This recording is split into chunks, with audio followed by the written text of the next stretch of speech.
তার বিরুদ্ধেই সন্দেশখালীতে গ্রামবাসীকে উস্কানি দেওয়ার অভিযোগ এনেছিল ইডি। অবশেষে সন্দেশখালীর ঘটনার প্রায় 10 দিন পর খোঁজ মিলল সন্দেশখালীর তৃণমূল নেতা শেখ শাহজাহানের। সোমবার কলকাতা হাইকোর্টের দ্বারস্থ হন তিনি। আইনজীবী মারফত শাহজাহান হাইকোর্টকে জানান তিনি সন্দেশখালীর মামলায় যুক্ত হতে চান, কারণ তিনি চান এই ঘটনায় তার বক্তব্যও শোনা হোক। গত 5ই জানুয়ারি সন্দেশখালীর তৃণমূল নেতা শাহজাহানের বাড়িতে তল্লাশি চালাতে গিয়ে গ্রামবাসীদের হাতে আক্রান্ত হন ইডির আধিকারিকরা। রেশন দুর্নীতির তদন্তে ওই তল্লাশি অভিযান চালানো হয়েছিল, কিন্তু ইডির আধিকারিকেরা সন্দেশখালীর সরবেরিয়া গ্রামে শাহজাহানের বাড়ির সামনে দীর্ঘক্ষণ দাঁড়িয়ে থাকার পরেও দরজা খোলা হয়নি। যদিও ইডি মোবাইল টাওয়ারের অবস্থান পরীক্ষা করে দেখতে পায় শাহজাহান তার বাড়ির ভেতরেই আছেন।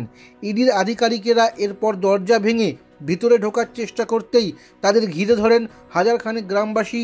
ইট পাথর দিয়ে তাদের উপর আক্রমণ করাও হয়।